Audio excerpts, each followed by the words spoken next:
Such a beautiful day. Oh man, I come home from lunch and I had a package and been waiting on this package for about 2 months now. Came all the way from North Michigan, close to the border with Canada. And I went ahead and opened it up on my lunch break because I wanted to get, it's hot here. These trees come from Michigan. It was 30 something degrees up there and it's close to 85 degrees here. So I didn't want the trees to suffer, even though they're still dormant. And these are 8 new pawpaw trees. I think I have 37 altogether now. You say, Thomas, why you got so many trees? Well, I live on the extreme southern edge of where Asamina triloba pawpaw will grow. I live in North Florida. Now we do have, I think, 8 or 9 species of Asamina here. The one I'm most familiar with is the Asamina reticulata. But these are Asamina triloba, and I'm trying to trial them out and see which ones will actually do well here in Florida. I hope they all do well, but we'll see. Let me get these unpackaged and I'll let y'all know what kind they are because man, they've got these things wrapped up tighter than Dick's hat band, and I don't want to damage them because they're really small and they're grafted. And as you can see, they still have tape on the graft. Uh, Mario, I can't remember his last name, but he's like the head grafter up there, University of Michigan. He's a really good grafter, and this is actually one of his from his orchard. This is called the Super Mario. It's supposed to be a very large fruit. But let me get them unboxed and I'll show you the eight varieties they are. Well, 30 minutes later, and man, they could have dropped this package from 30,000 feet in the air, and I think they would have still been okay. I've bought hundreds and hundreds of trees offline. I've never seen a box package so well. For the last 30 minutes, I've been cutting trash bags and plastic and tape, and man, it was almost too secure. I almost had to damage the trees trying to get the plastic and tape off of them. But anyway, let's see what we got here. Back there in the back, we have the mango pawpaw, which I already have one of those, and I'm pretty confident in it because it was actually found in the wild just a few hours north of me in Georgia. The next one's the Super Mario, and there's the Allegheny. That's a Peterson pawpaw. All of his pawpaws are delicious. That's what got me hooked on pawpaws. There's another one from Peterson, the Rappahannock.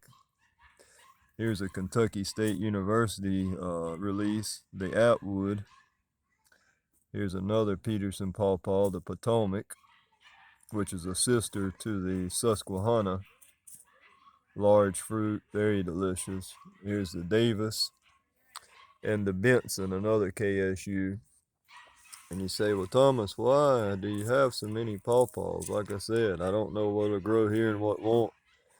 But I do know one thing. Me and my wife and daughters love Anonas, especially cherry amoyas and atamoyas. We like custard apples too, but not as much as the cherry amoya. Cherry amoya is number one. I mean, that's one of our favorite fruits. And after I tasted a pawpaw, I said, man, it's like a blessing from the gods, the fruit gods, because it tasted almost just like a cherry amoya, the one I had.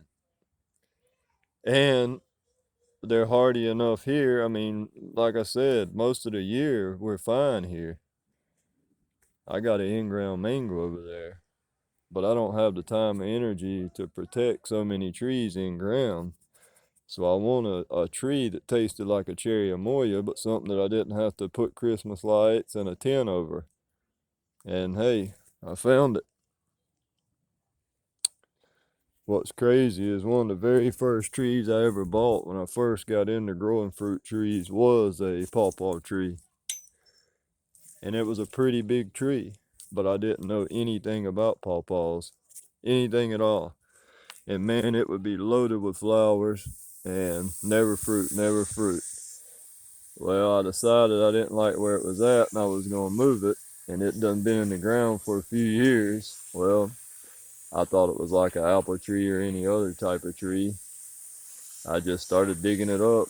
Well, I cut that taproot and that was it. I killed it. Now these are 8 grafted. I've got 2 more grafted varieties, a Shenandoah and another mango. Oh yeah, and a Collins Select. Now all the rest of them, I have about 30, 25 or 30 seedlings. So what I'm going to do is see how they turn out. I may win the pawpaw lottery and have, a new variety that's bigger and better than anybody else or anything that's out. Or they may all just be garbage, full of seeds and bitter flavor. Well, if that's the case, I'll just go in and top work them and graft onto them with some of these known varieties. So, matter of fact, here's 1, 2, 3, 4, 5, 6, 7, 8, 9 more that's in pots. Um, but I kind of like these better. All my other ones can't bear root, but I like that these are already have established root systems in dirt. For some reason, with pawpaws, I haven't had much luck with the bare roots. But anyway, those are my pawpaws. Hope y'all have a great day. I'm out.